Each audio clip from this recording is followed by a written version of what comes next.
नमस्कार, मैं गौरव जोशी श्रीमती मोहरी देवी तापड़िया गर्ल्स कॉलेज जसवंतगढ़ के इस YouTube चैनल पर आपका हार्दिक स्वागत करता हूं।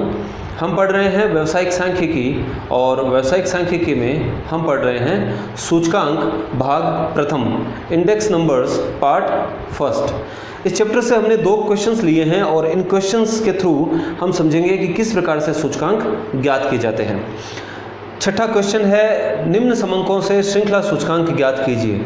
श्रृंखला सूचकांक यानी कि chain indices, chain index number. Years, वर्ष दिए गए हैं 2010, 11, 12, 13, 14 और 15 और इन वर्षों के मूल्य दिए गए हैं 10, 12, 15, 18, 27 और 43.2। तो श्रृंखला सूचकांक यानी कि चेन इंडाइसेस में एक श्रृंखला बनती है। तो इसमें क्या किया जाता है कि अगर 2011 वर्ष का हमको श्रृंखला सूचकांक ज्ञात करना हो तो इसमें पिछले वर्ष का भाग दिया जाता है। तो 2010 यानी कि पिछले वर्ष का भाग लगाया जाएगा 2011 वर्ष में और 2011 वर्ष का सूचकांक ज्ञात किया जाएगा।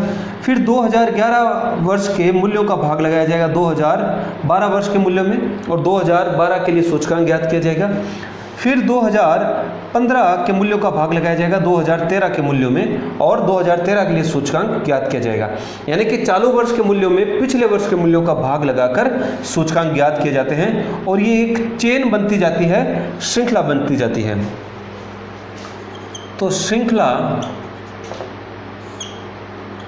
आधारित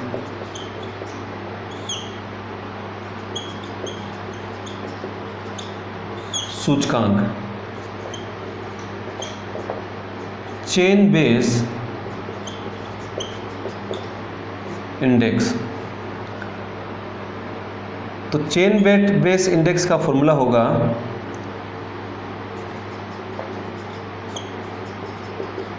चालू वर्ष का मूल्य बट्टा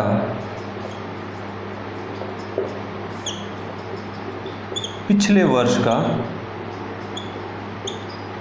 मूल्य into 100। Current year price, current year price upon preceding year price into 100। तो चालू वर्ष के मूल्यों में पिछले वर्ष के मूल्य का भाग लगाकर सूचकांक ज्ञात किए जाते हैं। तो ऐसे सूचकांक श्रृंखला सूचकांक कहलाते हैं और एक श्रृंखला, एक चेन बनती जाती है। तो छठा क्वेश्चन सॉल्व करेंगे।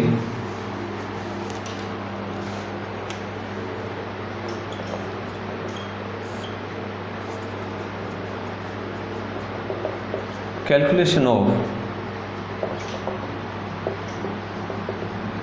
chain indices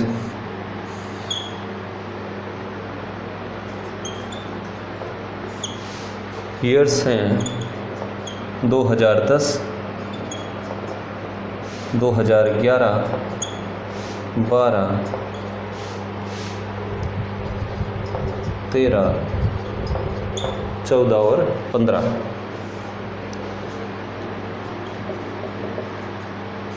प्राइसेस हैं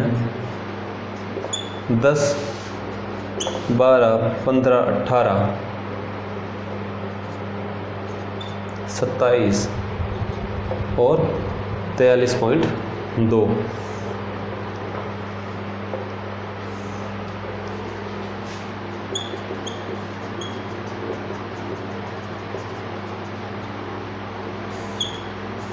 इंडेक्स नंबर्स याद करेंगे।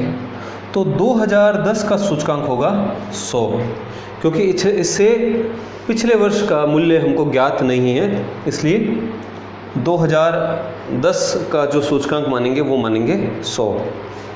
2011 का सूचकांक ज्ञात करेंगे तो जो चालू वर्ष का मूल्य है यानी कि 2011 का मूल्य है उसमें पिछले वर्ष के मूल्य का यानी कि 2010 जो कि पिछला वर्ष है उसके मूल्य का भाग लगाकर 100 से गुणा कर देंगे तो सूचकांक आएगा 120। 2012 के लिए अगर सूचकांक ज्ञात करना हो तो चालू वर्ष का मूल्य यानी कि 2012 वर्ष का मूल्य 15 है, उसमें पिछले वर्ष का मूल्य यानी कि 2011 वर्ष के मूल्य 12 का भाग लगाकर 100 से गुणा करेंगे। तो 15 में 12 का भाग लगाकर 100 से गुणा किया तो आता है 125।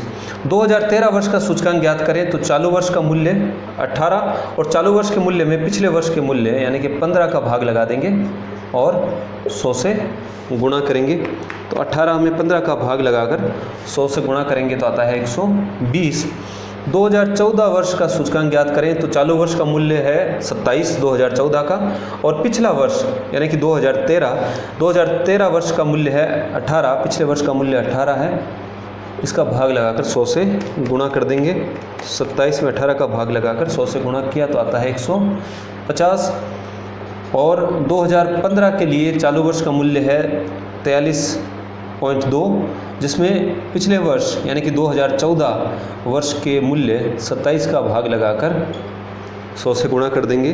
तो 43.20 में 27 का भाग लगाएंगे और 100 से गुणा करने पर आता है 160।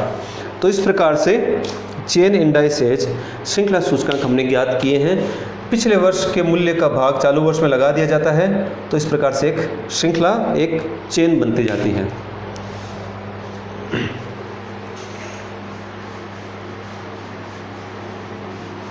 अब अगला क्वेश्चन 14वां क्वेश्चन सॉल्व करेंगे। 14वें क्वेश्चन में दो पार्ट हैं अ और ब, ए और बी दो पार्ट हैं। तो पहले अ पार्ट को हल करेंगे। स्थिर आधार सूचकांकों से श्रृंखला आधार सूचकांक तैयार कीजिए। तो ये बेस कन्वर्जन है, आधार परिवर्तन का क्वेश्चन है। इसमें स्थिर आधार है और स्थिर आधार पर सूचकांक ज्ञात किए हुए हैं। तो स्थिर आधार सूचकांकों से हमको श्रृंखला के आधार पर सूचकांक ज्ञात करने हैं, यानी कि आधार को परिवर्तित किया जा रहा है। तो आधार परिवर्तन, स्थिर आधार से श्रृंखला आधार में परिवर्तन किया जा रहा है, बेस कन्वर्जन। तो आधार परिवर्तन, तो स्थिर आधार से स्थिर आधार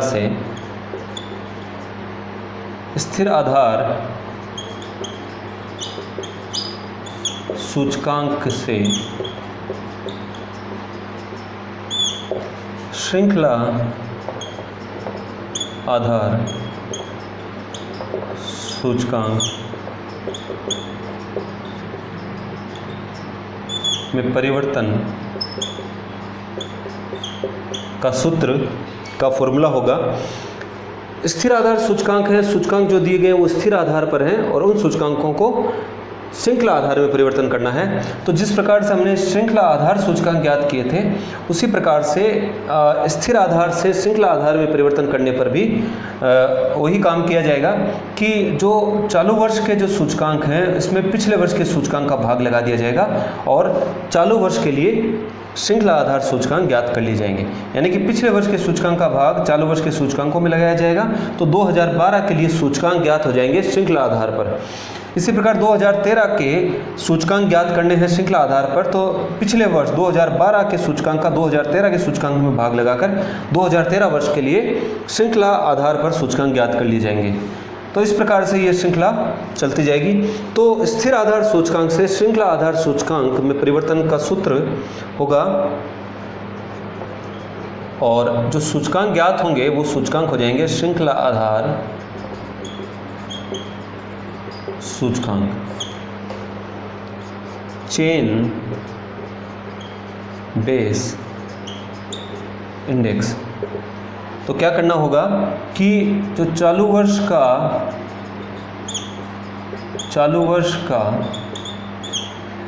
स्थिर आधार सूचकांक है, जो चालू वर्ष का सूचकांक है स्थिर आधार से ज्ञात किया हुआ, उसमें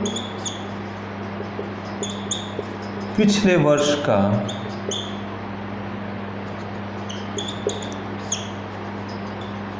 स्थिर आधार सूचकांक, पिछले वर्ष का जो सूचकांक है स्थिर आधार पर ज्ञात किया हुआ उसका भाग लगा दिया जाएगा। चालू वर्ष के स्थिर आधार सूचकांक में पिछले वर्ष के स्थिर आधार सूचकांक का भाग लगा दिया जाएगा और इस प्रकार से ये एक चेन बनती जाएगी। तो चालू वर्ष का स्थिर आधार सूचकांक में पिछले वर्ष के स्थिर आधार सूचकांक का भाग लगाकर 100 से गुणा करने पर श्रृंखला आधार सूचकांक ज्ञात हो जाएगा। हल करते हैं इसको। आधार परिवर्तन, base conversion.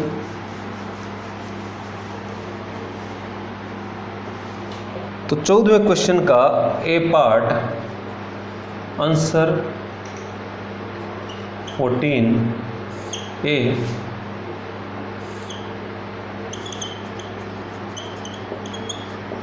conversion of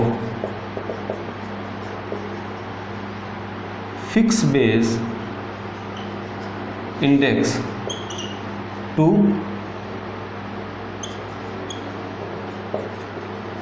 chain base index।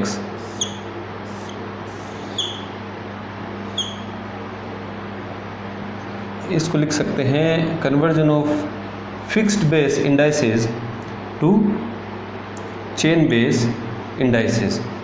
Index का बहुवचन है indices.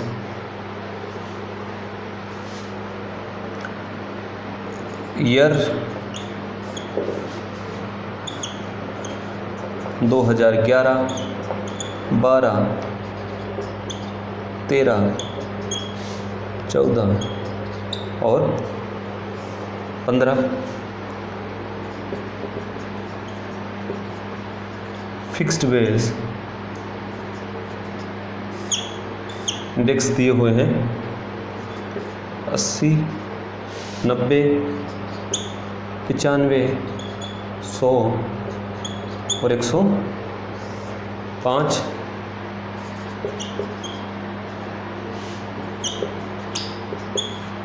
Conversion to chain base index, या ये चेन बेस इंडेक्स ज्ञात किए जाएंगे। तो 2011 का चेन बेस इंडेक्स होगा 100 और 2012 का श्रृंखला आधार सूचकांक होगा। चालू वर्ष का स्थिर आधार सूचकांक है 90, पिछले वर्ष का स्थिर आधार सूचकांक है 80। 90/80 इंटू 100, तो 90 में 80 का भाग लगा दिया जाएगा, 100 से गुणा करेंगे तो ये आता है 112.5। फिर चालू वर्ष का स्थिर आधार सूचकांक है 95, पिछले वर्ष का स्थिर आधार सूचकांक है 90, उसको 100 से गुणा कर देंगे। 95/90 इंटू 100, ये आता है 105.55। फिर 2014 के लिए चालू वर्ष का स्थिर आधार सूचकांक है 100, पिछले वर्ष का स्थिर आधार सूचकांक है 95, तो 100/95 इंटू 100 105.26। और 2015 का स्थिर आधार सूचकांक है 105, पिछले वर्ष का स्थिर आधार सूचकांक है 100 और 105/100 इंटू 100 करेंगे तो ये आता है 105। तो 2015 का श्रृंखला आधार सूचकांक है 205। तो इस प्रकार से चालू वर्ष के स्थिर आधार सूचकांकों में पिछले वर्ष के स्थिर आधार सूचकांकों का भाग लगाकर हम श्रृंखला आधार सूचकांक ज्ञात करते हैं। तो स्थिर आधार सूचकांक से श्रृंखला आधार सूचकांकों में परिवर्तन इस प्रकार से किया जाता है। अब 14वें क्वेश्चन का ब पार्ट है, उसमें कहा गया है कि श्रृंखला सूचकांकों से स्थिर आधार सूचकांक ज्ञात कीजिए। जो 14वें क्वेश्चन का ए भाग है उसमें हमने ज्ञात किए हैं स्थिर आधार से श्रृंखला आधार में हमने परिवर्तन किया है, लेकिन जो 14वें का ब भाग है उसमें श्रृंखला से स्थिर आधार में हमको सूचकांकों को परिवर्तित करना है। तो आधार परिवर्तन, अभी हमने देखा था कि स्थिर से स्थिर आधार से श्रृंखला आधार में परिवर्तन। तो हमने क्या किया कि जो श्रृंखला आधार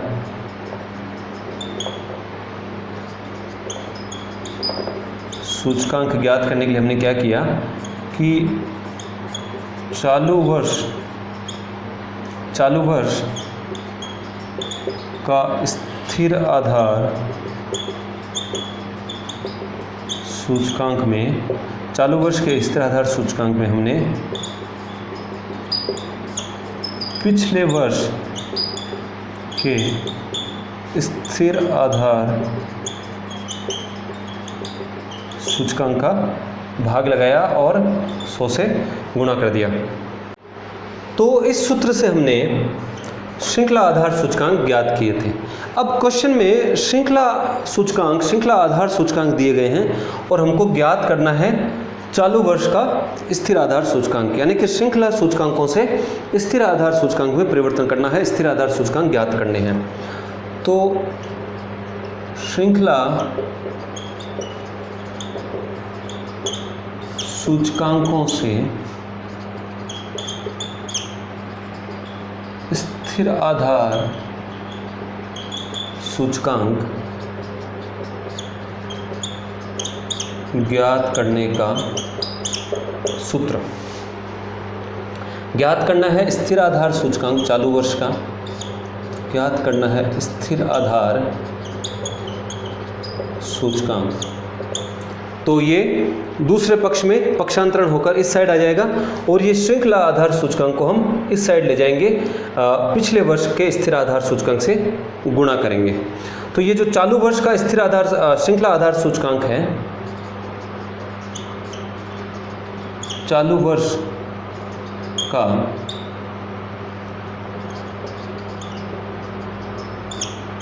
श्रृंखला आधार सूचकांक इनटू जो श्रृंखला आधार सूचकांक है चालू वर्ष के लिए, चालू वर्ष के श्रृंखला आधार सूचकांक को इस साइड जाने से पिछले वर्ष के स्थिर आधार सूचकांक से गुणा कर देंगे। पिछले वर्ष का स्थिर आधार सूचकांक, पिछले वर्ष के स्थिर आधार सूचकांक से इसको गुणा कर देंगे और 100 का इनमें भाग लगा देंगे। तो चालू वर्ष का स्थिर आधार सूचकांक ज्ञात हो जाएगा। तो श्रृंखला सूचकांकों से स्थिर सूचकांक ज्ञात करने के लिए स्थिर आधार सूचकांक ज्ञात किए जाएंगे। चालू वर्ष का श्रृंखला आधार सूचकांक को पिछले वर्ष के स्थिर आधार सूचकांक से गुणा करेंगे और 100 का भाग लगा देंगे।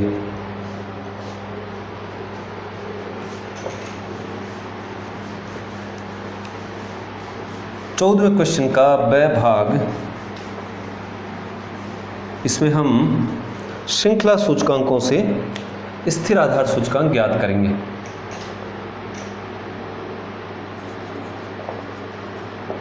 कन्वर्जन ऑफ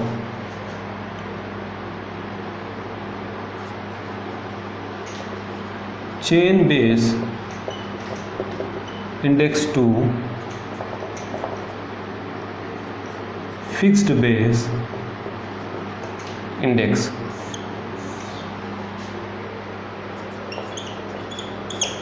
ईयर्स हैं 2011, 12, 13, 14 और 15 और चेन बेस इंडेक्स दिए हुए हैं 80, 100, 90, 95 और 105।